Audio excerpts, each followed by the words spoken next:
TNN news కి స్వాగతం. వార్తల్లోని ముఖ్యాంశాలు చూద్దాం. అంబేద్కర్ పై అనుచితంగా వ్యాఖ్యలు చేసిన అమిత్ షాను మంత్రి పదవి నుండి బర్తరఫ్ చేయాలి. YS Sharmila demand. భారత పరిశ్రమల సమైక్య జాతీయ సదస్సు పాల్గొన్న ముఖ్యమంత్రి రేవంత్. కాణిపాకం స్వయంభూ శ్రీ వరసిద్ధి వినాయకుడిని దర్శించుకున్న మంత్రి పొన్నం. ఆలయ మర్యాదలతో స్వాగతం పలికిన అధికారులు. వైకుంఠ ఏకాదశి దర్శనం కోసం లక్షల్లో భక్తులు వస్తారని తెలిసి టీటీడీ భద్రతా చర్యలు ఎందుకు తీసుకోలేదు? వైఎస్ జగన్ సూటి ప్రశ్న.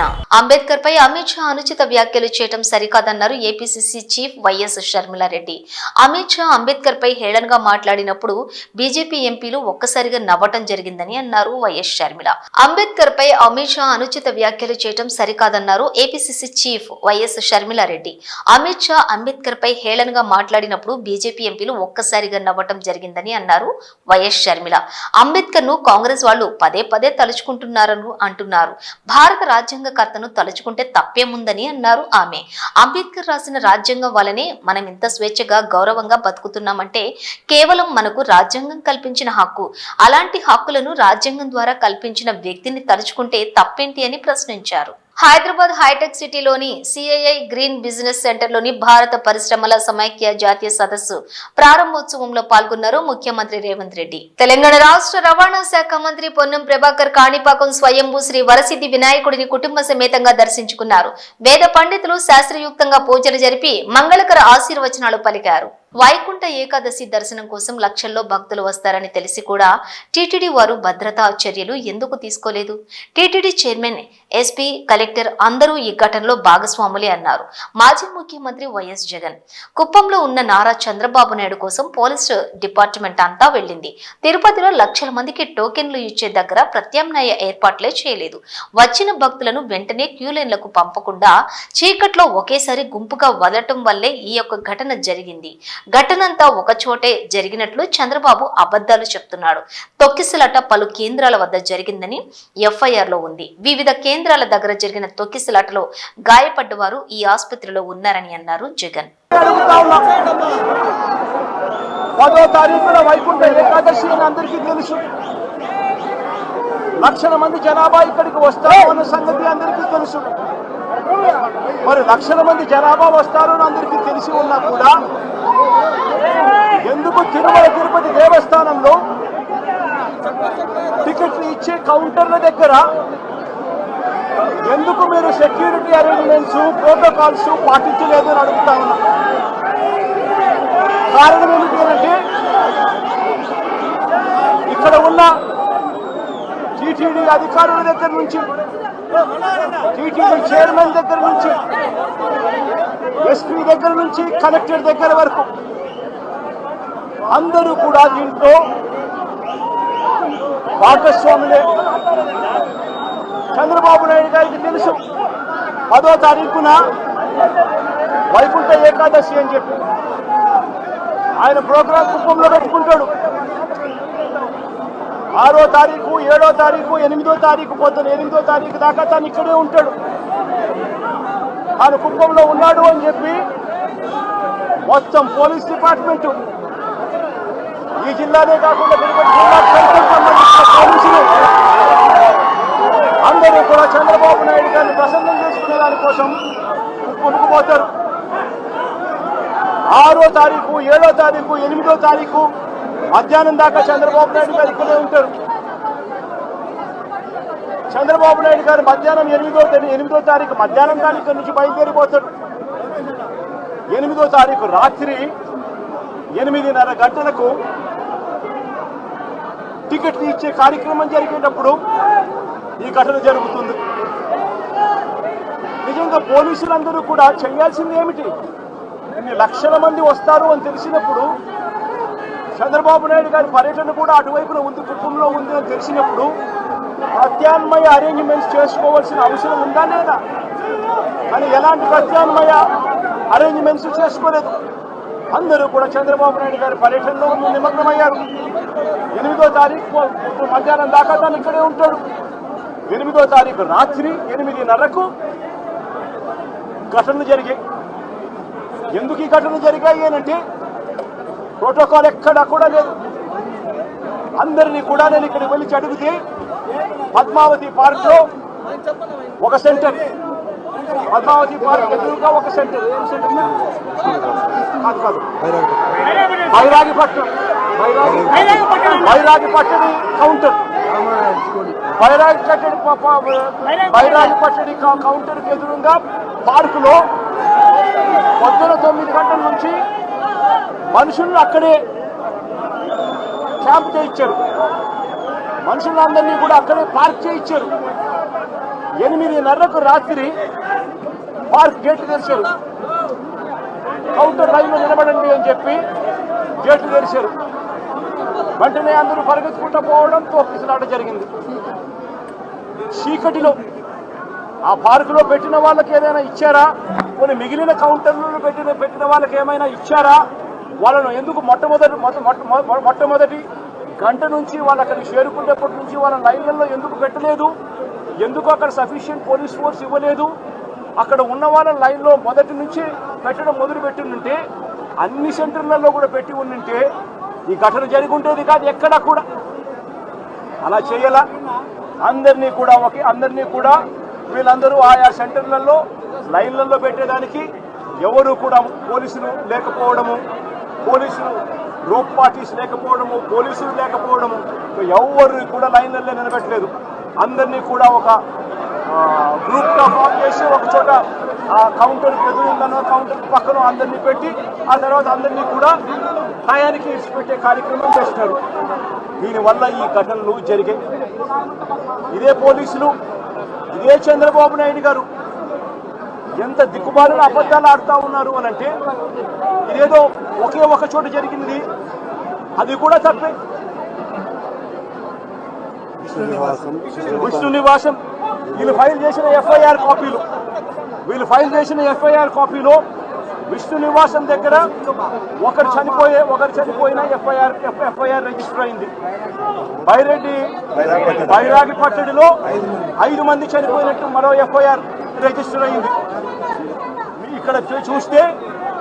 ఇక్కడ పోయి చూస్తే వచ్చిన వాళ్ళు రకరకాల అన్ని ప్రాంతాల నుంచి, రకరకాల కౌంటర్లు ఎక్కడెక్కడ ఉన్న అన్ని కౌంటర్ల నుంచి వచ్చిన మనుషులు, తొక్కిసలాటలో ఉన్న మనుషులు ఇక్కడ కనిపిస్తారు. కారణం ఏమిటి? టీటీడీలో టీటీడీ అనే ఒక వ్యవస్థ ఇంత ఇంపార్టెంట్ రోజున, వైకుంఠ ఏకాదశి రోజున ఇన్ని లక్షల మంది వస్తారు అన్న సంగతి తెలిసి ఇంత దారుణమైన అరేంజ్మెంట్లు చేయడం జరిగింది. దీంట్లో బాధ్యులు ఒక టీటీడీ ఒకటే కాదు, TTD, entire SP, police department, collector, entire revenue department, వీళ్ళందరూ కూడా దీంట్లో భాగస్వామే, ఇంక్లూడింగ్ చంద్రబాబు నాయుడు గారు. వనపర్తి జిల్లా గణపురంలోని ఫ్రీ బస్సులో సీటు కోసం గొడవ పడ్డారు మహిళలు. బస్సులో నుంచి దిగి జుట్టు పట్టుకుని మరీ కొట్టుకున్నారు మహిళలు. నడి రోడ్డుపై కొట్టుకుంటున్న మహిళలను చూసి నవ్వుకుంటున్నారు. ఇంతలో ఓ వ్యక్తి వచ్చి వారికి సర్ది చెప్పడంతో గొడవ సద్దుమణిగింది.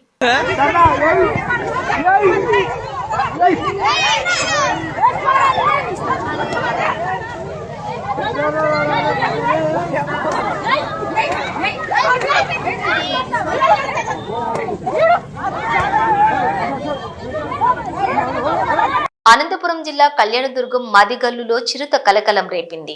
దీంతో భయాందోళనలో గడుపుతున్నారు గ్రామస్తులు. గ్రామ సమీపంలో ఉన్నటువంటి కొండపై తిష్టవేసిన చిరుతను చూసిన గ్రామస్తులు అనుక్షణం భయపడాల్సి వస్తుందని, అటవీ శాఖ అధికారులు నిర్లక్ష్యంగా వ్యవహరిస్తున్నారని గ్రామస్తులు ఆగ్రహం వ్యక్తం చేస్తున్నారు.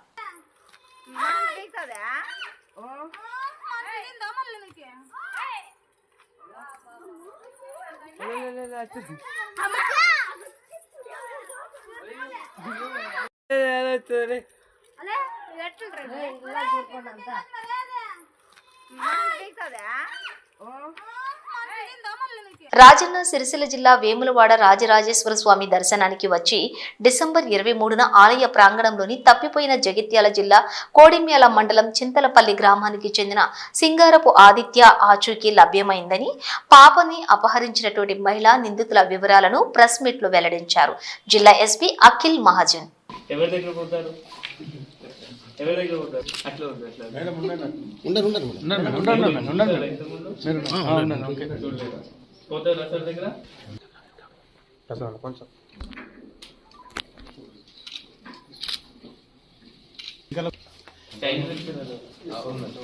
సార్ పాపని పాపని వాళ్ళని చూపిస్తారా సార్? వాళ్ళ ఫాదర్ కూడా మదర్ కూడా మతి స్థితం లేదన్నారు. తిరుపతి ఘటన అత్యంత దురదృష్టకరమని, గాయపడ్డ వారికి మెరుగైన వైద్య సహాయం అందించాలని కోరారు తిరుపతి ఎంపీ మద్దెల గురుమూర్తి. మరణించినటువంటి వారి కుటుంబాలకు ₹1,00,00,000 పరిహారం ఇవ్వాలని డిమాండ్ చేస్తున్నామన్నారు.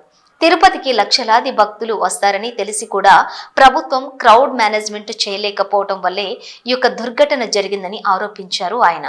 రాజకీయ కక్ష సాధింపుల్లో భాగంగా అనుభవం ఉన్న ఉద్యోగులను మార్చేసి సమన్వయం లోపానికి కారణమయ్యారు.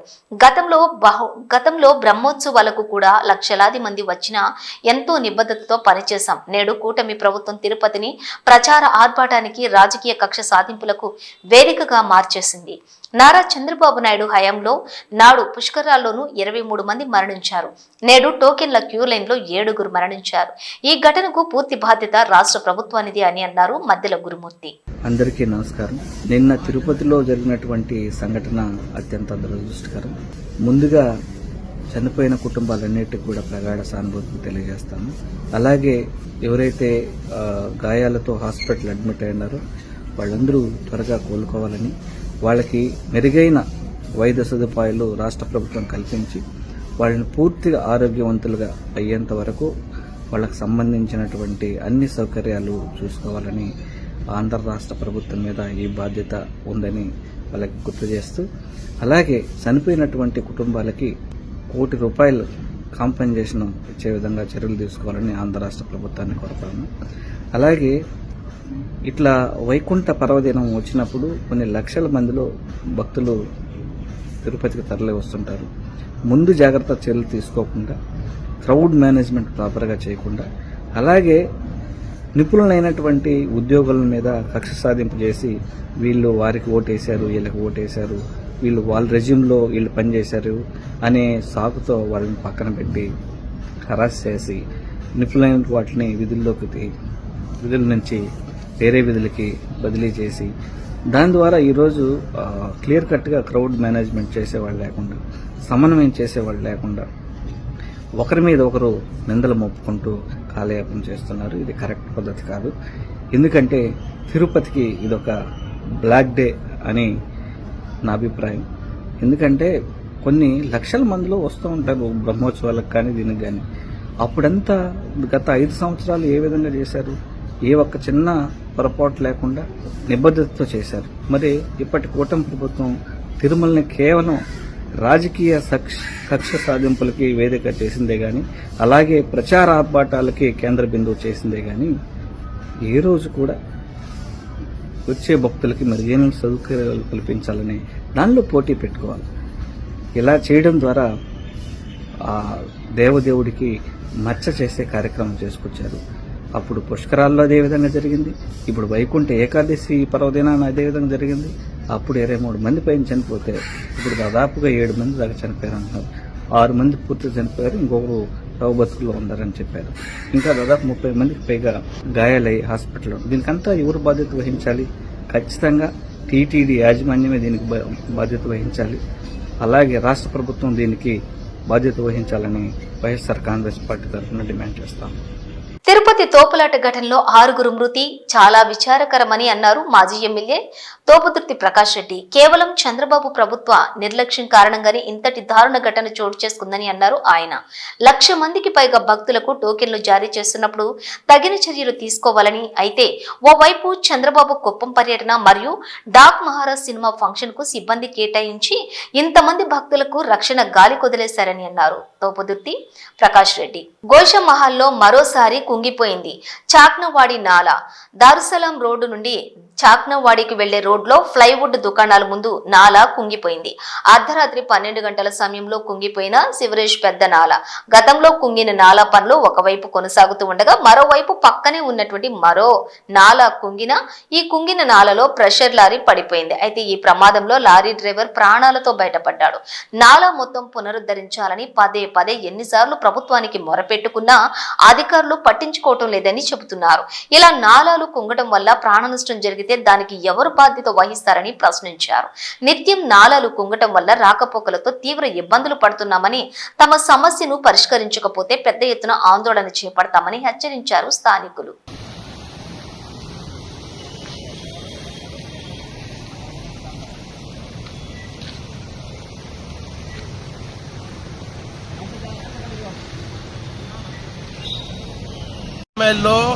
ఈ నాలా అనేది గత కొద్ది రోజుల నుంచి కన్స్ట్రక్షన్ చేయబడుతుంది. ఈ నాలా ఇరిగిపోయినప్పుడే మేము స్థానికంగా ఉన్న ఏఈ మహేందర్ గారికి, ఈఈ గారికి, అలాగే డిప్యూటీ కమిషనర్ గారికి మేము విజ్ఞప్తి చేసినాం. సార్, ఈ నాలా పరిస్థితి బాగలేదు, ఈ నాలాని త్వరగా మీరు పూర్తి చేయాలి అని చెప్పినాము. అయితే వాళ్ళు ఈ నాలా మటుకు మొత్తం ఒక 800 to 900 మీటర్స్ దూరం ఉంది ఇది. కానీ గవర్నమెంట్ మటుకు ఒక 50% కన్స్ట్రక్షన్ కి పర్మిషన్ ఇచ్చింది, ఆర్డర్ ఇచ్చింది, ఇంకా 50% ఇవ్వలేదు. అంతలోపే ఇలా చూడండి, ఒక హెవీ బండి కుంగిపోయి ఇలా పడిపోయింది. ఇలాంటి పరిస్థితి రేపు రాబోయే కాలంలో ముందున్న రోడ్డు కూడా వచ్చే పరిస్థితి ఉంది. వీళ్ళు అర్థం చేసుకుంటలేరు. మీరు సగం పనులు చేసి ఓన్ పానాలు తీస్తారు. ప్రజలు నడిచే రోడ్డు ఇది. రేపు పొద్దున ఇదే స్కూల్ బస్సో లేకపోతే ఆటోనో లేకపోతే కారో ఎవరో చనిపోతే స్పందిస్తారా అని నేను ఈ గాని అలాగే డిప్యూటీ కమిషనర్ గాని అడుగుతున్నా. మీరు ఎందుకు మొత్తం ఆర్డర్ ఇవ్వలే? సగం వర్కే మీరు ఎందుకు ఇచ్చారు? ఇంకా సగం అట్లనే పెండింగ్ ఉంది. ఎన్నో రోజుల నుంచి స్థానిక ప్రజలకు ఇబ్బంది జరుగుతుంది, అయినా మీరు దీన్ని దృష్టిలో పెట్టుకుంటలేరు. మేము ఈ గాని అలాగే డిప్యూటీ కమిషనర్ గాని ఇప్పుడే విజ్ఞప్తి చేస్తున్నాం. సార్, మీరు ఇచ్చిన పర్మిషన్ సగం మట్టుకే ఉంది, ఇట్లా కుదరదు. మీరు మొత్తం నాలా కన్స్ట్రక్ట్ చేయండి. మీకు ఎందుకు కన్స్ట్రక్ట్ చేయలేకపోతున్నారు? అధికారులు దీని మీద స్పందించాలి. మీరు సగం పర్మిషన్ ఇచ్చి సగం పనులు చేస్తే ఇలాంటి ప్రమాదాలు జరుగుతాయి. దీనికి కాకుండా మీరు మొత్తం ఫుల్ ఫ్లెజ్ గా నాలాని కంప్లీట్ చేయండి. లేకుంటే రాబోయే కాలంలో ప్రజలు తీవ్ర ఇబ్బందికి పడతారు. ఎవరైనా పడి చనిపోయిన విధంగా స్పందిస్తారా అని నేను ఈ సందర్భంగా అడుగుతున్నా. సార్, ఇది ఒక పెద్ద ప్రాబ్లం. దీన్ని మీరు చాలా లైట్ గా తీసుకొని ఒక 25%, 35% కడతాము, తర్వాత నాలా ఉంది కదా మంచిగానే ఉందంటే మీరు మంచిగా ఉందని ఎట్లా చెప్తారు? రేపు ఇప్పుడు ఇలా చూసిరు కదా, ఇట్లనే అది పడిపోతే ఎవరు జిమ్మేదారి? ప్రజల ప్రాణాలు పోతే ఎవరు జిమ్మేదారి? నేను ఎమ్మెల్యే గారిని, కార్పొరేటర్ గారిని మళ్ళీసారి విజ్ఞప్తున్నా. సార్, ఈ నాలకు సంబంధించిన మొత్తం వర్క్ కంప్లీట్ అయ్యేటట్టు చూడండి. గవర్నమెంట్ అఫీషియల్స్ ఓన్లీ 25-30% వరకే మనకు పర్మిషన్ ఇచ్చిరు. అది కుదరదు. ఈ నాలా కడితే మొత్తం కడితేనే, ఇది 100% కడితేనే రేపు రాబోయే కాలంలో మంచిగా ఉంటుంది. లేకుంటే ఇట్లనే మీరు చేసుకుంటూ పోతే మళ్ళా పడుతుంది, మళ్ళా కన్స్ట్రక్షన్. గత ఏడాది 2 ఏళ్ల నుంచి గోశాలలో ఎప్పుడు కన్స్ట్రక్షన్ వర్కే నడుస్తుంది. ఇది ఇలాగే నడుచుకుంటూ పోతే ప్రజలకు ఎంత అసౌకర్యంగా ఉంటున్నది మీరు గ్రహించాలని ఈ సందర్భంగా కోరుకుంటూ, వెంటనే ఏఈ గారు, డిప్యూటీ కమిషనర్ గారు దీన్ని స్పందించాలి. వీడికి రావాలి, వీళ్ళ పరిస్థితి ఏందో చూడాలి. మాకు తక్కిన రోడ్డు కూడా శాంక్షన్ తొందరగా చేయాలి. లేని పక్షంలో ప్రజలతోని ఇదే నాలా మీద ధర్నా చేస్తామని తెలియజేస్తున్నాం. ఈ దారుసలాం రోడ్డుకెంచి మన నాలా ఉంది కదా, నాలా వరకు చేపట్టాలి. ఎందుకంటే నాలా పక్కకు కూడా ఒక 25-30% అయింది. ఇది ఒక 25-30%, ఇంకా 50% అట్లనే ఉంది. ఆ 50% కి నేను గానీ అడిగినా, సార్ మీకు ఆర్డర్ వచ్చిందంటే, లేదు వినోద్ రాలేదు ఆర్డర్, మాకు ఇంతవరకే పని చెప్పి మేము ఇంతే చేస్తామన్నట్టు ఆయన మాట్లాడుతున్నాం. అంటే నేను గవర్నమెంట్ ఏమడుగుతుందంటే, సగం ఇక్కడ కొత్తది, సగం అక్కడ కొత్తది, మధ్యలో పాతది పెడితే మొత్తం పాతది పడిపోతే ఎవరు జిమ్మేదారి అని ఈ సందర్భంగా మిమ్మల్ని అడుగుతున్నాం. వైకుంఠ ఏకాదశి పురస్కరించుకుని తెల్లవారుజాము నుండే గోవింద నామస్మరణలతోటి మార్మోగాయి. సుచిత్ర గోదావరి హోమ్స్ వద్ద శ్రీ వెంకటేశ్వర స్వామి ఆలయాల్లో పెద్ద సంఖ్యలో భక్తులు స్వామివారిని దర్శించుకుని ప్రత్యేక పూజలు నిర్వహించారు. వైకుంఠ ఏకాదశి రోజున భక్తులు ఎక్కువగా ఉండటంతో భక్తులకు ఎలాంటి ఇబ్బందులు లేకుండా ఆలయం వద్ద నిర్వాహకులు అన్ని ఏర్పాట్లను చేశారు.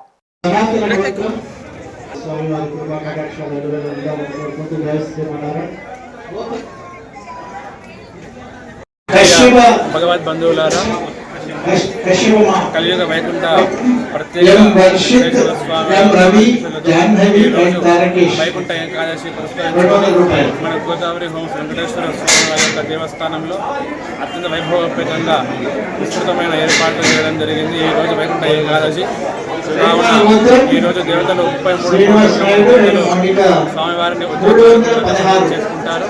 ఆ యొక్క ఉత్తర ద్వారం దర్శనం చేస్తున్నట్టయితే ఆ యొక్క వైకుంఠరాజు యొక్క అనుగ్రహాన్ని ఎల్లవేళలా పొందుతారని తెలియజేస్తుంది. కావున ఈ యొక్క వైకుంఠ ఏకాదశిని పురస్కరించుకుని ఉత్తర ద్వారం గుండా దర్శనం చేసుకోవాలని సూచిస్తున్నాము. జై శ్రీమన్నారాయణ, జై జై శ్రీమన్నారాయణ. హరిహర క్షేత్రంగా విరాజిల్లుతున్న రాజన్న సిరిసిల్ల జిల్లా వేములవాడ శ్రీ రాజరాజేశ్వర స్వామి ఆలయంలో ముక్కోటి ఏకాదశి సందర్భంగా అర్చకులు ప్రత్యేక పూజలు నిర్వహించారు.